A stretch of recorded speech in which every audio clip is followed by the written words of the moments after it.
Listen.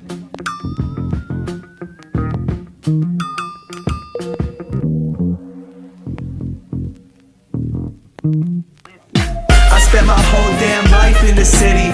Anywhere I go, DC's coming with me. I spent my whole damn life in the city. I could go for broke, but the capital is in me. I spent my whole damn life in the city.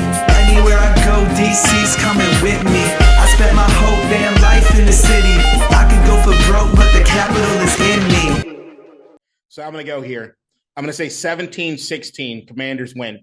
Low scoring affair. I see us getting a couple touchdowns and a field goal.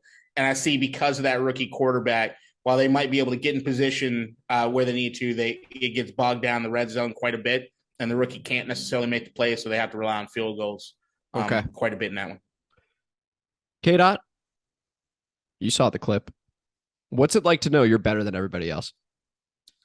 It's a heavy burden, to know that I got to walk around amongst you plebes when knowing I got the juice. I know what's what.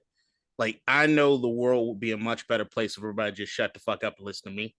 I know this, and it's hard to have that burden on you, but with great power comes great responsibility, as my Uncle Ben used to tell me. There's a lot to unpack there, but 17-16 Commanders. This is a victory Monday, and KDot absolutely nailed it last week. Congratulations, bud. Let's see if you can make it 2 for 2. We're going to do our Vikings preview later this week, but this is District Divided, a DC sports podcast. I am Amit. That is the aforementioned KDot, who is better than all of us.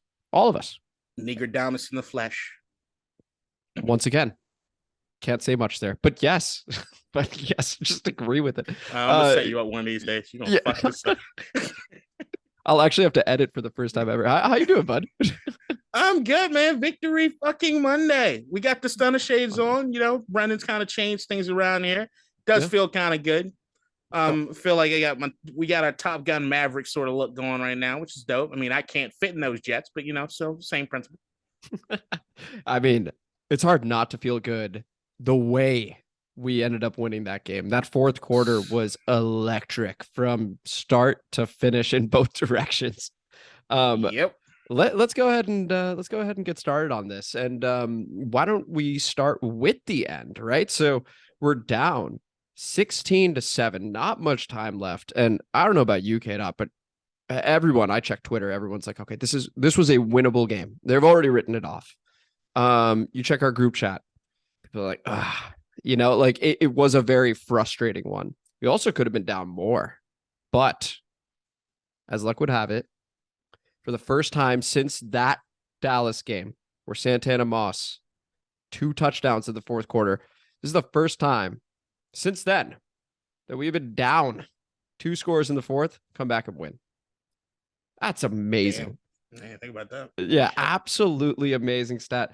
KDot, at 16-7, what were your thoughts? Were your thoughts, hey, I'm getting the score right? Or was it's over? I'm going to be completely honest. Yeah. I was like, I'm getting this fucking score right. It felt like I didn't all right, watching this game, to me, it just felt as though it didn't need to take much for one of these teams to take control of this thing and win it at the end. Right. And I thought that and that's the magic of Taylor Heinicke, right? It's like you always feel as though you're in it. But you look at those drives as starting your own 20. You got to have those long, sustained drives down the field, and we're good at that. We're pretty good at that. I mean, it's the he keeps everything kind of going. It's that moxie, man. You believe in it. You just believe in it. I felt like we were in it. Plus, Frank Reich, I think, doesn't know what the fuck he's doing with that team. So there was a little bit of incompetence on the other side that made me feel like, okay, we're still going to be in this thing. And then I looked at Sam Erlinger the same way I kind of look at Taylor Heinicke, which is I'm waiting for the mistakes, right? So I'm like, he's going to do something to keep us in this thing. But I don't know. For the first time in a minute, or at least it's every time there's Taylor in that game, if you're within a couple scores, I feel like we got a shot. And I don't usually feel that way. Yeah.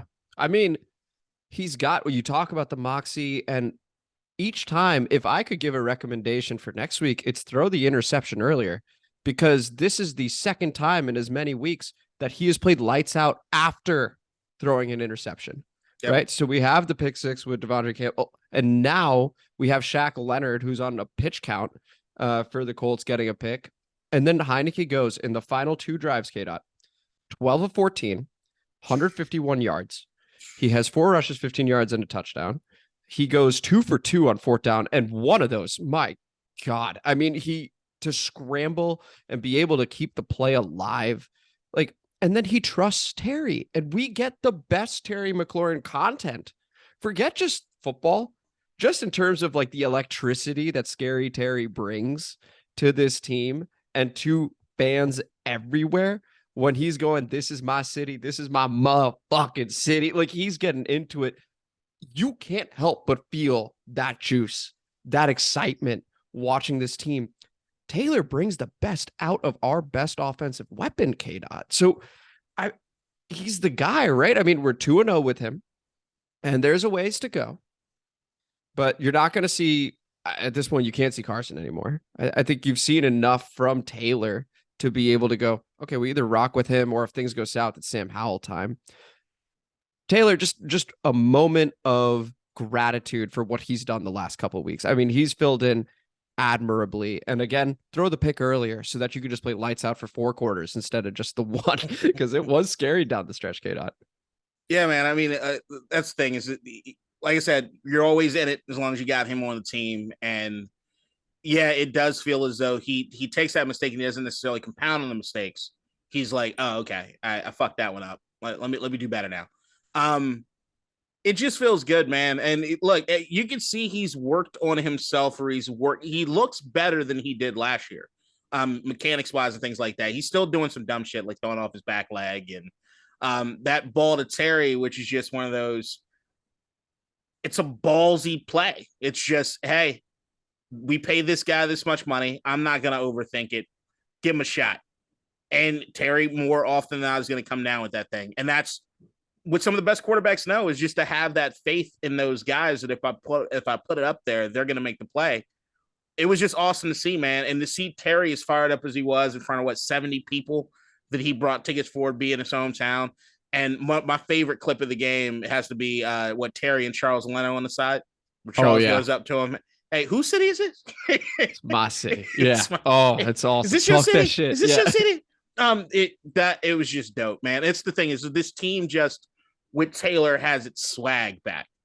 And I think that's the thing that we've been looking for, is that swag back. And the thing is that I didn't really feel as though we had that swag since with that end run in 2020. Because 2021, with the injuries and things that happened, we just never felt like we really took a foothold or anything. But that run that we went into Tampa Bay and almost pulled that fucking game off was like, yo, we know you can look at you can look at the roster. We shouldn't be in this game, but fuck you. We're here and we can win anything on any given Sunday, right? Like, and that's what you need from this team. You need a team that, how many times have we've had we've had a team in which they can't punch up above their weight class? Like, there's no chance of that, right? And I feel like with this team, you have a shot. Now, I'm not necessarily saying that the teams that we beat so far are hugely punching above our weight class, right? I think we're all kind of comparable.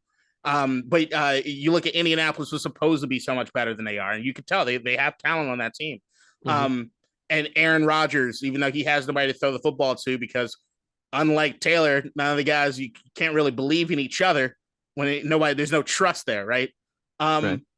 But I mean, it's just, this team always feels like we have a shot.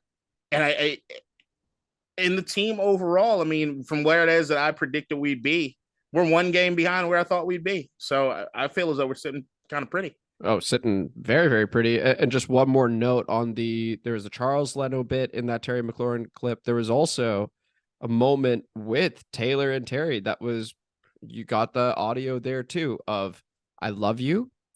Keep trusting me. I got your back.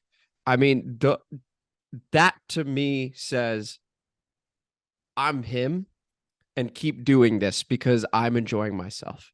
And so I think we're getting the best out of him. Taylor's loving it because he's like, all I got to do is fucking throw it into the general vicinity and we're going to be fine. Like, it's been working so far. I want to talk about the rest of the team, though. One of the more interesting things that occurred, KDot, was to begin the game. You know, we've been seeing Brian Robinson start these games. Gibson started, and Gibson was featured quite heavily in that first drive. What did you make of that? And what did you make of the Gibson-Robinson split in this game in particular? We didn't run the ball enough, but like overall, I'd like to see our run numbers a little higher than they were. But I mean, we all said it. Antonio, once he figured out not to have the happy feet and they utilize him in that true versatile back role, is a stud. As long as you're not relying on him to get the 30 carries a game and you can splice him in there and get a nice change of pace going. And the thing he shines at is that receiving. 7 catches, 58 yards? And a touch. And a titty. He's the guy. Like, Robinson's supposed to be the no flash.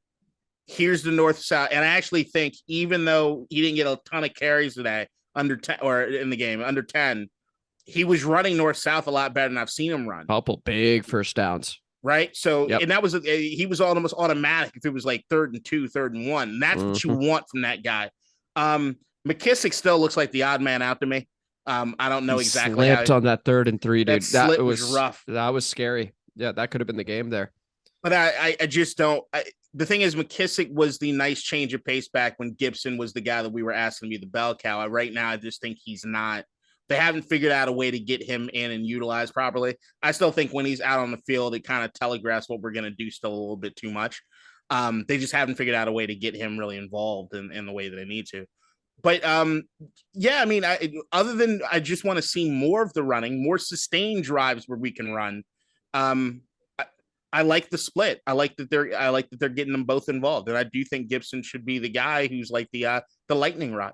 Yeah, and now let's, we talked a bit about Terry, of course, and I think the other receivers also ended up being fine, but it was nice to see that we prioritized Terry all the way through. It didn't matter if Stephon Gilmore, one of the best corners in the NFL, is on him. No matter, because Terry's that dude, and it's nice that we have a QB that recognizes that.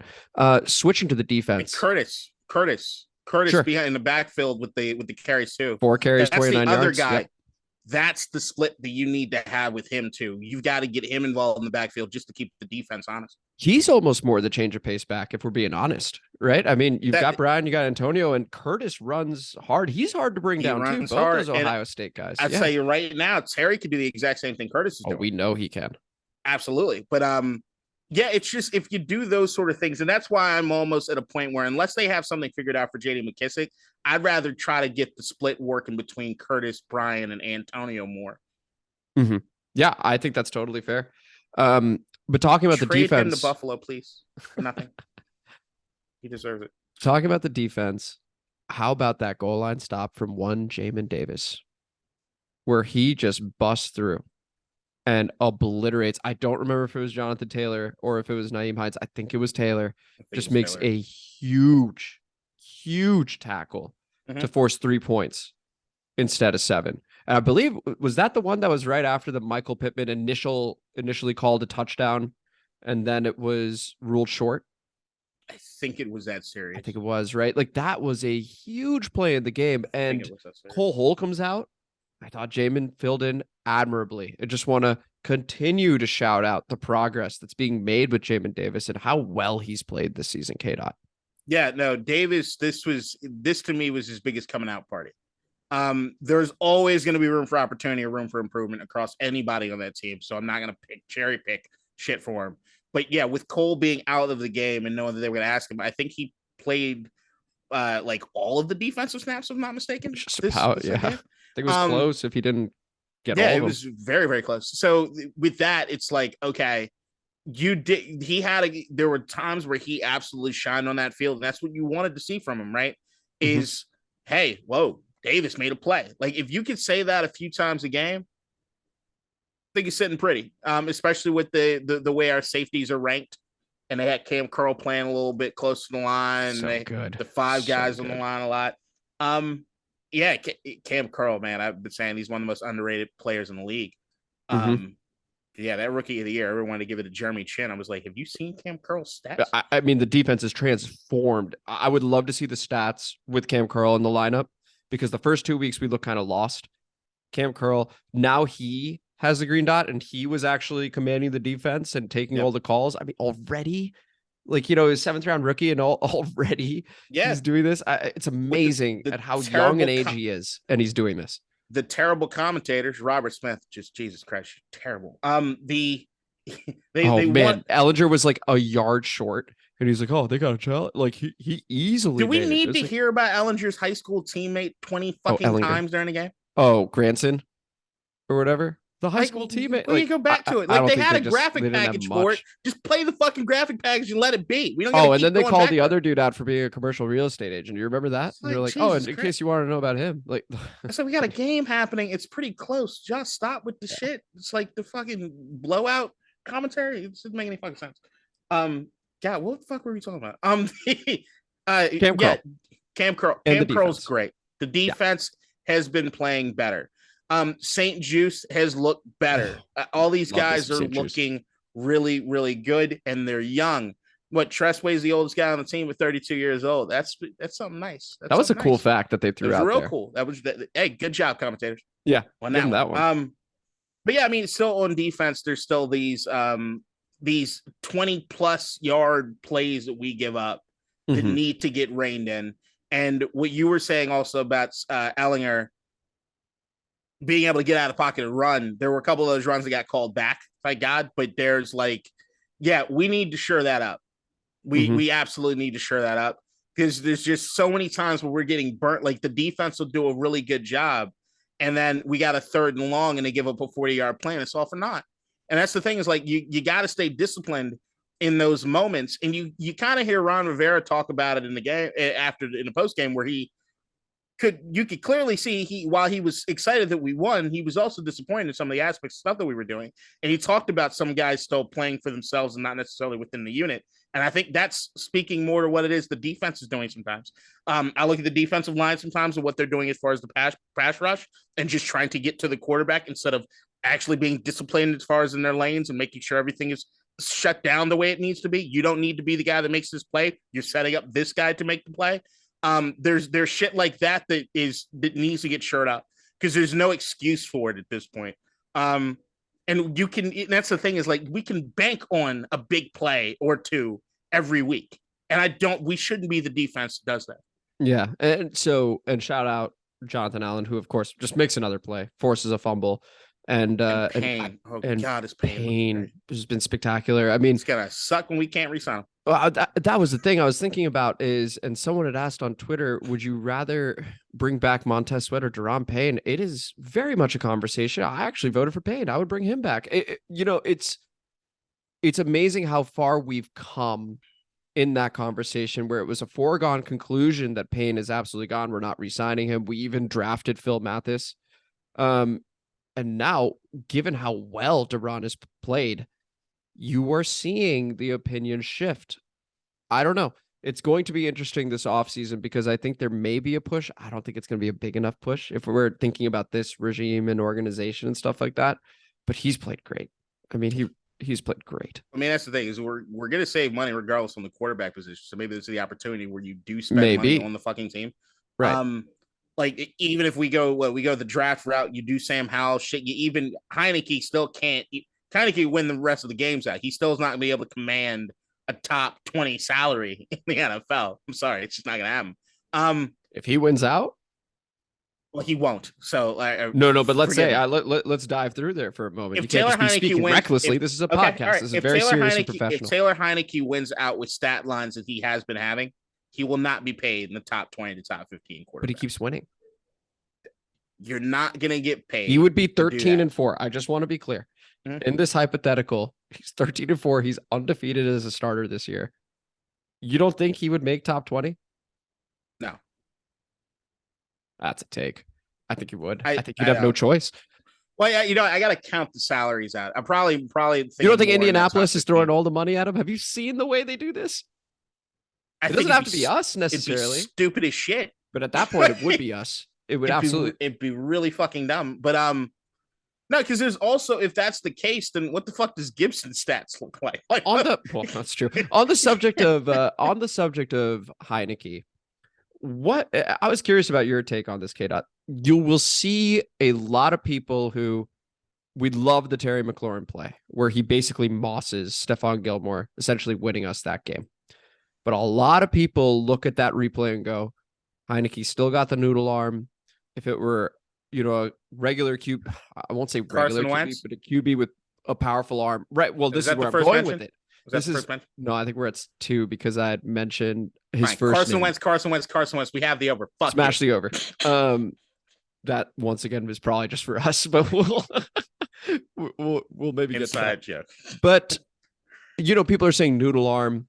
If he had a more powerful arm, then it's a touchdown for Terry. What do you say to those people that, I'll be honest, can't seem to enjoy the fucking moment? That was a great play. Can't we just appreciate that? I understand where they're coming from, but come on, right? Like, that is so nitpicky. 25 other teams are looking for a QB like that. I can't emote with my eyes. It's I know, because of the shades. I thought about that too. I've been doing crazy things with my eyes. Yeah, my eyes have been all over the place, and I'm like, you can't see them. Not coming through. Right. Look, man. So Taylor Heinicke, Shane Falco. Yes. Some names that to me are synonymous. Okay. There's also, look, we can enjoy the good time, and we should enjoy the good time. We're winning. And right. Taylor's making $125,000 every time he plays 60% of the snaps. Getting a new and pair we get of a Jordans. win and gets a new pair of Jordans. It's fucking dope. All players should be incentivized that way to a certain degree. It's fucking amazing. Both can be true. And I think that I'm siding more on it's not about raining on people's parades, right? To me, anyway. And I know that there's some fans that do it, but we talked about the toxicity of this fan base. I'm more of can we stay medium? Like yes, the ball to Terry was fucking trash. That was a terrible ball. I don't know that it was a fucking dog. I don't know that it was that a was terrible a ball. Dog shit. I don't know that it was a throw. Terrible ball. I'm gonna go. The moment that he put his hand up, anybody with an arm, like an NFL caliber arm, hits him in stride walking in the end zone.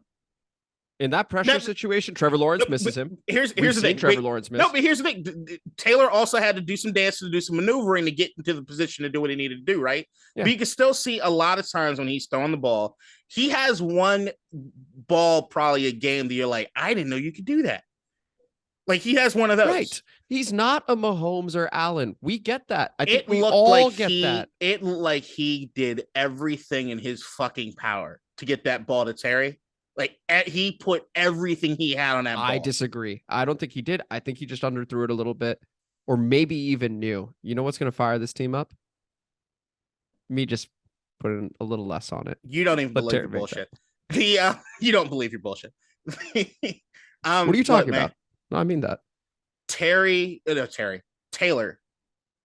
He's got the moxie. He makes you believe. He puts playmakers in position to make plays. It's great. That being said, there are easier balls that can be thrown from a more competent quarterback that should be easier for some of these guys to be able to make the plays. But the thing that Taylor has in spades compared to a Carson Wentz or some of the other dudes is he don't give a fuck.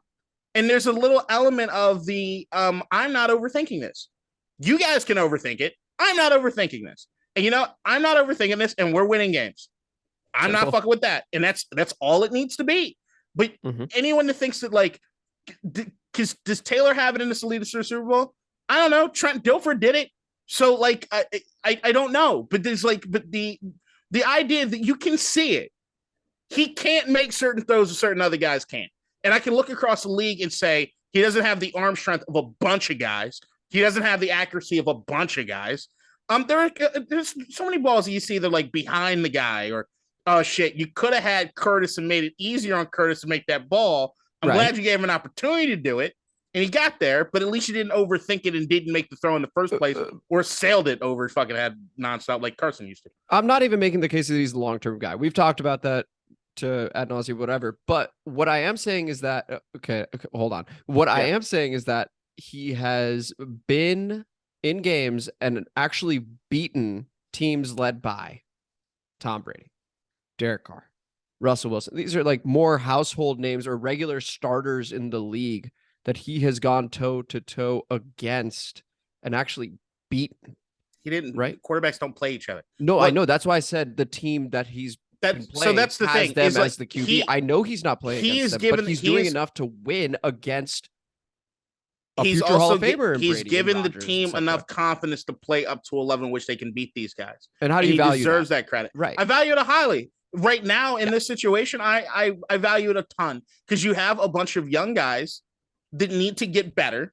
And the only way they get better is getting opportunities to be better. Right. And that is huge. I take that over Carson Wentz not completing the pass or overthinking and taking the sack. So these guys can't get better because they're building. But I'd also be remiss if I didn't say that if you have a high draft pick, you're still looking for a quarterback. I agree. And that's it. That's it. But no, it's anybody that's, once again, the toxicity of the fan base, right? I think I have been one of the most level-headed people about this team all season long. We've already established you're better than everybody. Please continue. Get it. But you see me not panic about everything. And now everybody's writing the articles about, oh my God, the world was falling. Like the sky was falling 4 weeks ago. And now we're at 500 and doing like the fucking Muppet arm shit. Like I'm just like, no, this is where we've been. This is who we are. We've beaten some shit teams. There are some real good tests that are coming up. I don't know where we're at. I still think there are a lot of games. Do I think we can beat Philly today? Fuck no. Absolutely not. No, absolutely not happening, not. Right? Do I think we can beat the Vikings? Maybe. But I think Justin Jefferson is going to give us some fucking problems. So, that's the thing. Is that, I'm looking at this team. I'm like, everybody's so high and low on it. I'm like, this is a team that, what was our record last year? By the way, just real quick. What was our record before? Are we putting St. Juiced on Justin Jefferson? No, you're going to play fucking zone shit and hope we usually do. Justin Jefferson's gonna be all over the field, so he's gonna have a catch on St. Juice, have a catch on Kendall on Fuller, have a catch on Jamin Davis, because for some reason Davis gonna be lined up against him at some point. What's gonna happen. Oh God, I just realized about that. Jamin is gonna, as good as he's been, for him to have to guard Justin Jefferson on any play. No, we're all gonna be looking at the TV like, why is Davis? What? Yeah, it's gonna happen. This is almost written in the stars. I'm just saying, we can't be. We get entirely too high and too low about everything because I think that's my job. Starving. I show you for what the average fan does because I'm right there with them. I'll go way too high, I'll go way too low, and it's your job to keep us level. That's why this podcast is so great, KDot. Yeah, but I'm like the ranter, so it's weird. Oh yeah, you're constantly ranting in either direction. I mean, that is your role here. You know that. That's fair.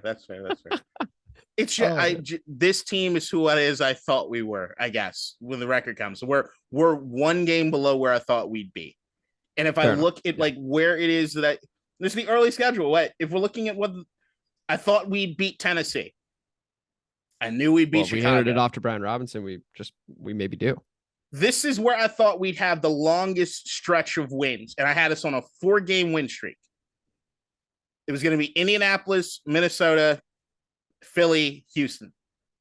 Oh, I think I could scratch at least one of those completely off, because I don't see us beating Philly, especially at Monday night game. All I want to say is, if we beat Minnesota and we go to Philly and Heinicke pulls that shit off, I'm sorry, bud.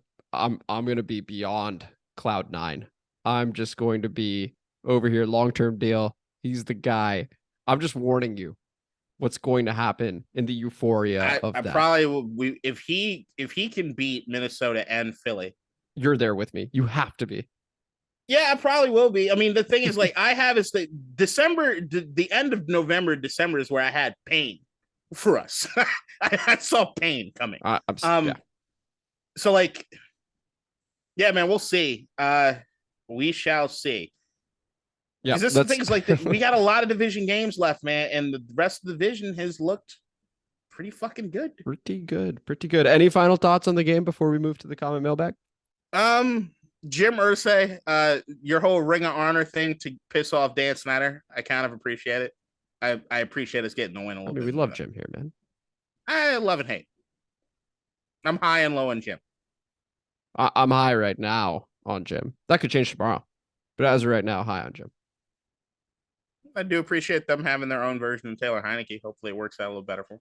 Yeah. Hey, props to the defense. 6 carries for 15 yards. Yeah, a couple were called back that were bigger ones, but ultimately that was the stat line rushing for Sam Ehlinger. He has a bit of a nice arm. He had a couple nice throws in that game. Where are the penalties at for this game? That's one thing I didn't look at. I don't know. It was a pretty clean game overall. I thought so too. I don't remember. I know Rashad Wildgoose got called for a pass interference on, which was correct, on Paris Campbell. Trying to think about what other 3 for 52. That us or them? Us. That's what I thought. 25. Yeah, so it's a pretty clean game overall. Moving in the right direction. And the time of possession was about split too. It was about split. We want to win that one. We did. Just barely. And also the third down conversions. Shit. Again, 2 for 12. But that's what we were saying is that we weren't able to sustain stuff. And that goes back to what I think. Scott Turner had a lot of things that I thought were kind of cool. I don't understand his first down play calls a lot of times. It just feels like he doesn't know how to manage game flow. And that's something that I needs to be addressed, needs to be worked on. Oh, yeah. No, the coaching staff is still very much under a microscope. As they should be. As they should be, right? Because they've said put it on us. So, well, more specifically, Rivera has said that. All right, let's move to the comment mailbag. And this week we have 6 comments. Thank you guys very much. Really appreciate it. Beginning with Matt Regan. Big up for the run, Amit, but don't get mad at me. Get mad at that sorry team you have. That's on a 3-game win streak, by the way. After next year's bet, you can have this song. We're not betting again. After next year's bet, you can have this song on top of your playlist. It is Lose Yourself by Eminem. Appreciate the comment, but not the run, Matt. Thanks for the comment. But you're welcome for the only win your shitty ass city has. Yeah, but honestly, fuck that guy. All right, cool. Moving on to Pally for Life. Shout out Pally for Life. Consistent commenter at this point. And it reads, I definitely do not have the same confidence this week as I did last week against the Packers. As Amit astutely noted, every mobile QB wrecks our defense. Hopefully this week will be an exception. Was an exception, thankfully. Say Carson doesn't come back this year and Taylor plays these next 10 games. What would he have to do to be our starter? Win 7 or more? I fully acknowledge his lack of physical tools, but damn does he lead. So before I finish up the comment, what would you say? What does he need to do to become the starter, KDot? Here's what I'd say. This is the way I'd answer this. Mm-hmm. Washington should not be in a place under any circumstances to be looking for a high-priced or even a medium-priced veteran to lead us next year as a bridge quarterback. Taylor Heinicke is your bridge. I think that needs to be solidified now. Taylor Heinicke is the bridge. Until we find someone that's absolutely better than Taylor Heinicke, he should be the guy. If he continues to win these games, he's got to be the guy. If he loses spectacularly, if he's throwing multiple picks a game, then yes, Carson should be able to come back because of what you paid him, what you've given up for him is indicative of where you think the talent level is.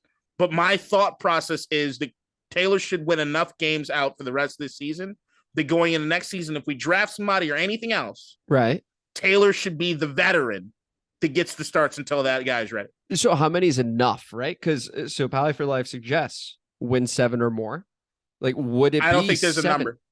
You don't think there's a number? You can't think of one right now. You're saying I don't think there's a number. I just don't think there's a number. It's got to be the way it looks, right? Okay. It's the way it looks. It's the way it goes down. If it's the guys are scoring stuff on offense, but the defense starts becoming a fucking sieve again, does that have anything to do with what's going on with Taylor? Okay, that's fair. If we can't establish a run game because Scott Turner refuses to fucking do it, so we're not winning games and Taylor's throwing the ball 40 times a game, and that means he's throwing interceptions because he's throwing 40 times a game. Is that on Taylor? Fair enough. I would say I'll attempt to quantify it and say if we make the playoffs, then I think he does become the starter next year. I think if he makes the playoffs and wins a game, then you may look at, and some people would think this is a worst case, you may look at a longer term deal, honestly. Winning a playoff game, it has been forever since we've won a playoff game. Did you agree that San Francisco needed to move on from Jimmy G? I think if you're drafting a guy that high in Trey Lance, then So yeah, if you're San Francisco, would you have drafted Trey Lance?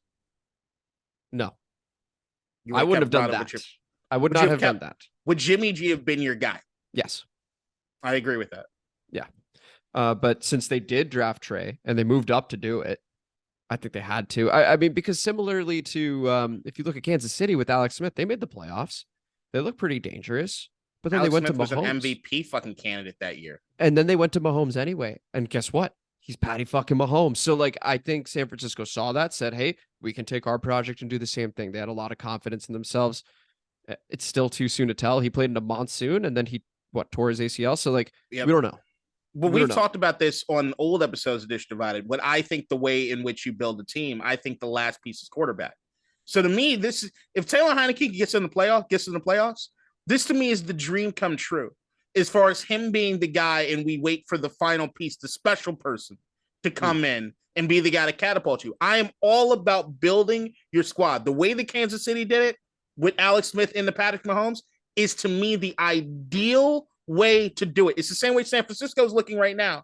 I believe in Jimmy G, but if Jimmy G has a 4-pick game in the NFC Championship and costs him another Super Bowl opportunity, then you're like, we need to find our next guy, right? And I think that's where that is the prime way to have sustained success in the NFL. Because if you can get the quarterback and you get him young and you didn't have to overpay for him, but you got that contract, you can start winning games before you got to pay him. Yeah. And just to finish up Pally for Life's comment, by the way, love the Brendan sunglasses look after last week's win. Hope to see it again this coming Monday, Monsieur X. As you can see, the two gorgeous individuals right here are in fact rocking the shades one more time. Appreciate the comment there, bud. Bishop Don John with not one but two comments. Shout out Bishop Don John. Appreciate it. At this point, I'm here for the after show as much as the Commanders talk. Always love the content, fellas. Really appreciate that comment right there. I think it validates the after the pod segment for us, KDot, wouldn't it? Good. Yeah, I love those. I love that segment. Yeah. Oh, as do I. And we'll have probably another fire segment today. And then the other comment, yeah, HOTD is awesome. Assume House of the Dragon. It's about 10 characters deep of great acting. 2 years till season 2, though. 2 years? Is that right? Mean, Game of Thrones took forever to shoot. They might have it. Yeah, HBO takes their time between seasons of shows, man. Okay, that's fair. Succession's coming out. Anyway, well, Succession's coming out, but that was like it was fucking Sopranos is the first one to start that bullshit. It was like, yeah, we'll be back when we're back. We'll be back when we're back. And then wouldn't you know it, Tony? Shout out Tony, who comments not once but twice as well. But he does it after the game is over. Oh. Tony goes, this team is exhausting, but what a game. If you're going to be wrong throwing to Terry, and he will make you right. I love the way that sounds. Taylor's noodle arm isn't the future, but he's better this year. No matter how bad he screws up, the team will run through a wall for him. Agreed. 100% agreed. And the other comment reads, I did a CrossFit Festivus last weekend and won WOD. What would WOD be? Warrior of the Day. I like that. We're going to do that. Warrior of the Day. Was partners 4 minutes max calories on the bike. Legs were literally dead after. Worst quad pain I ever felt. It felt like my legs fell asleep, but replaced the tingling with lactic acid pain. Good luck on it. Thank you very much, Tony. I'm not going to lie. I'm still hurting. Think I maybe overdid it because the next day I ended up taking the day off of work. I played some golf, walked around for probably 3-4 miles, and then went to the driving range after because I didn't feel like I had a good session, and immediately was like, oh wait, I can't walk. Straight up can't walk. And running is stupid. Yeah, right there with you, buddy. Yeah, I might actually miss some soccer games here. Like legitimately. Note to all of you, don't go from just no running whatsoever to 6 miles. It's stupid. It's stupid. I lost the bet. It sucks. I blame Matt, obviously.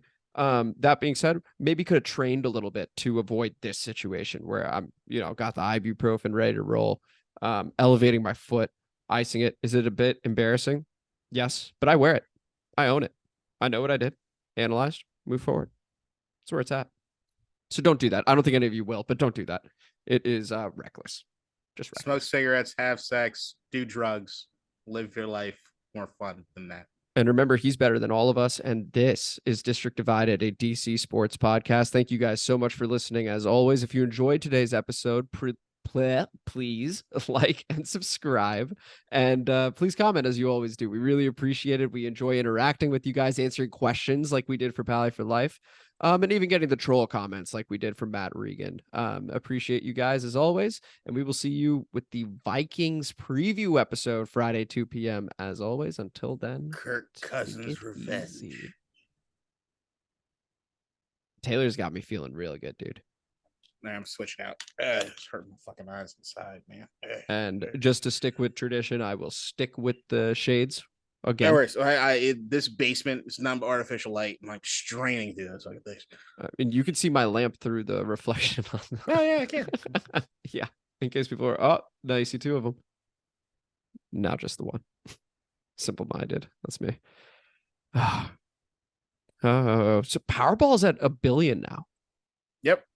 And you said, I asked you because you predicted the game correctly. I asked you to just give me some numbers. And you said you would play the Powerball, but you wouldn't give any numbers out. Why is that? I'm a quick pick guy. So I show up with a couple dollars and just tell them, give me the random computer generated numbers. There is a very specific reason. Okay. So I used to be a Powerball Mega Millions player.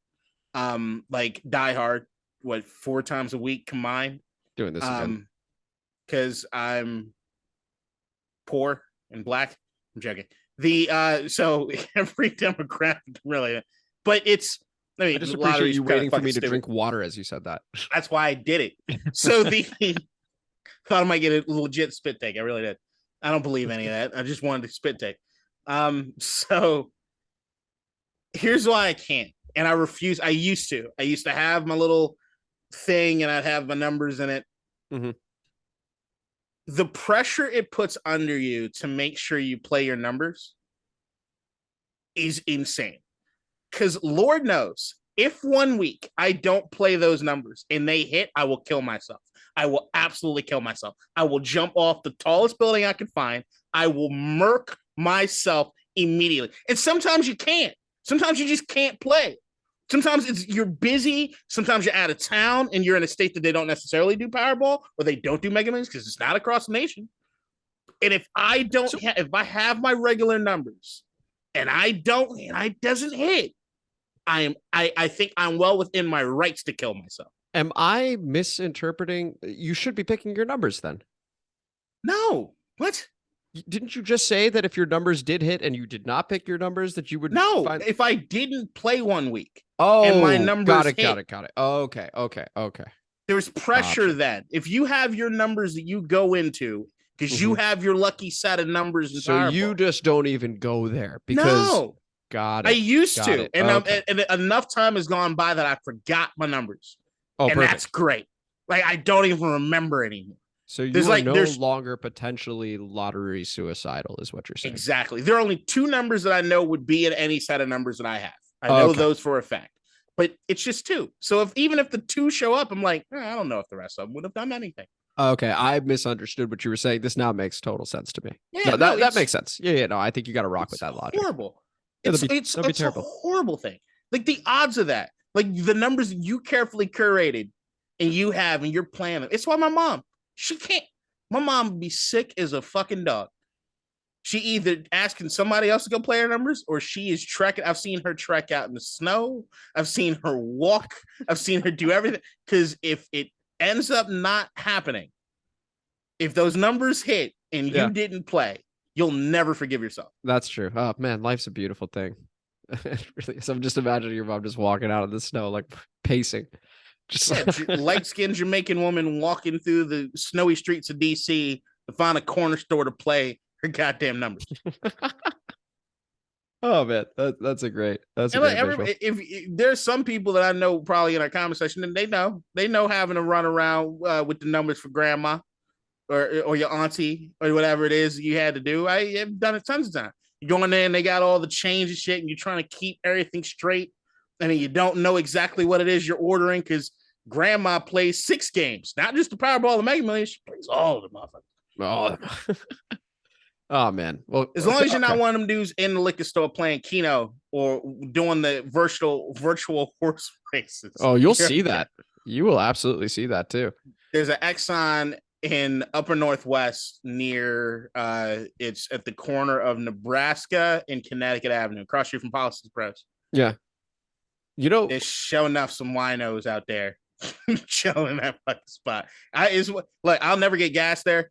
It's like $5 a gallon. It's ridiculous, but it is a spot that I stop at to grab a drink every once in a while. Mm-hmm. And they got a plethora of problematic people waiting to hit big on virtual secretariat. Yeah, well, I'm not here playing virtual secretariat, but a game I do need to stop playing KDot is Take the Shot, because this Saturday got way, way out of hand. I mean, again, I told you, just taking shots of liquor constantly. I mean, it was like, I didn't think I was going to go out because I was like, well, I can't really move, but it started getting a bit better. It started feeling a bit looser. It was a friend's surprise birthday over at Courthouse Social. And I was like, you know what? Let me go. Like, I'm not going to make the whole surprise, but I'll make the final hour or something like that. Surprised him. He appreciated it. Grabbed a beer, and then we went over to Spider Kelly's, which I had not been to in years. And we ended up doing a couple pickleback shots. We were like, screw it. Let's do it. It's your birthday. Let's have ourselves a time. Let's celebrate. Let's celebrate the moment. And so we did. Beat him in pool 2 out of 3. That never happens. That never happened. Shout out Pascal, who's my partner 2v2. Took out him and his sister. Huge win. So then we do a celebratory pickleback shot. Then move over to a housewarming with some soccer teammates. Very nice time. Very lovely people. Food's great. Everything. Conversation's fantastic. One of the younger guys on the team is like, hey, Amit, let's take this shot together. What do I do? Go, yeah, sure. Why not? Captain of the squad, got a leader's lead, as you know. And we kept doing that. And I don't know why at any point I wasn't just like, I'm good. Fast forward, a guy who was supposed to be at the housewarming, who RSVP'd to the no, you don't know this guy. I'm making sure everyone's nameless in this situation, and it's not Gary. That finally clicked late. Jesus. And so, more importantly, Gary's what? No, I'm sorry.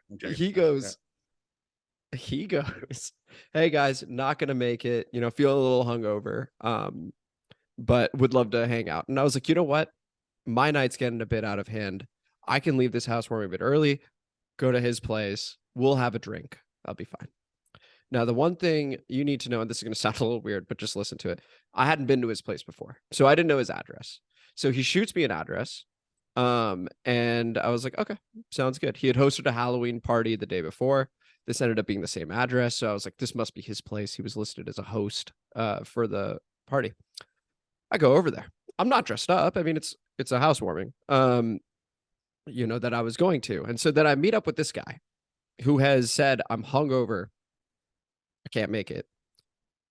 Fucker's hosting the exact same party that he hosted the day before. I was like, there are 30 people here. I thought we were just going to have a beer, chill. And then it was around 10 o'clock. I was like, and then I was going to call it a night. Need to take Barkley out. Need to take my dog out. He's like, no, it's another party. I was like, yeah, I can see that. I can fucking see that. And then naturally get giddy, have some more drinks, have another shot. 21-year-old Amit came into the 31-year-old's body. That's what I'm figuring out. And listen, it was a very fun fucking night. Miserable. It was a very fun night. That sounds fucking miserable. The next morning, dude, I went to bed at like 3:30. All of that sounds miserable to me. Yeah, that's because you're older. You're mature. I'm not mature. I'm older. It's disgusting. Like the hopping. No, I'm done. I'm so done. And I know that in a while. The fucking like. Why do you think the shades are on right now? My eyes are still red, dude. I think the Victory pandemic Monday. I would have worn these either way. The pandemic finally broke me, in the sense of I realized after a certain point in time, I didn't miss anyone, and I kind of appreciate Zoom. Hey, Zoom's great. Zoom's amazing. I appreciate, like, you did all this last night before last, you said? What was that? Saturday night. On Sunday, Saturday night. I got a 1-on-1 playing a men's league game. We needed a win just to get the monkey off our back. 1-on-1. I dribbled right into the goalie. That summed it all up. I was like, I have not done that in years. Just dribbled right into him. Saturday, I got a good strand of indica, and I fired up a bunch of scary movies. If you don't have Shudder, if anybody likes horror movies, Shudder is an app for it. It's fucking dope. I watched scary movies and went upstairs and popped popcorn on the stovetop, and it was awesome. That sounds lovely. It's a lovely evening, and that is a lovely that's evening. What I'm into. Because I am into that stuff else. Too. Just got out of hand. You can't play in both worlds. I'm sorry. You want to know the worst part? You're one of them, or you're one of us, and it sounds like you're still one of them. No, I'm not. And I'm not in denial either. No, I'm not. It was just one of those nights. That doesn't happen that often, by the way. Yeah, but even with the sunglasses and the thing right now, you're channeling like this Van Wilder sort of thing, and it's sort of this douchey. Yeah, I was all over. I was going to Spider Kelly's. I was doing this, was doing that. Like you said, Spider Kelly's in like 20 different stories from everything under the age of 22 popped into my head. Like over a decade. I've not been to Spider Kelly's in over a decade. Do you know who pays? I'm a consultant. Yeah. I work with nothing but bars. Do you think I frequent any of them? No. Again, this isn't going to happen again. Bullshit. I think I'm willing to bet in the next 2 weeks we're going to have a similar story. In the next 2 weeks, you're going back out. You're going back out. You're taking shots. I'm not. No. You're going back out. You're taking shots, and you're going nuts. You're going a little nuts up. You're going to go a little nuts up. All I'm saying is that I just need to establish the point of being able to say no. That's all I'm saying. That I get easily excitable when I go out. And all I need to do is go, no, thank you. I appreciate the offer. That's it. Does peer pressure still work on you? Apparently, yeah. Yeah, see, that's what I was figuring out. Done. No, but I was saying done. This is the pivot point. Yeah, but it sounds like you have so like me. Do I know any friends that I give a shit about that was throwing a Halloween party over this weekend? No. No. I don't have, they're not in my circle. There's not my circle. Like I have friends that are like parents. I'm like, yeah, y'all do that shit. I'm not of that. I'm not going trick-or-treating. The most you'll see me do is if I'm just so happen to be driving through a college campus. Yes, I'm ogling some of the costumes. Not going to deny that. But beyond that shit, I'm out. I want to stay home. The porch light is off. Don't you fucking knock on my door. Don't you ring my goddamn doorbell. It's my night to watch. That was my Friday. Movies. It was lovely. I ended up just watching a replay of a Champions League game, Benfica versus Juventus. Benfica, by the way, one of the best teams in the world right now in terms of the way they play. Whoa. Like, I enjoyed that. I went to bed at like 10. It was lovely. You didn't enjoy it enough to do it again. It was lovely. No, because I felt obligated to go to the thing once I started feeling better. It was like, okay, you know what? Obligation overrated as shit. Like somebody throws a birthday party, you make an appearance.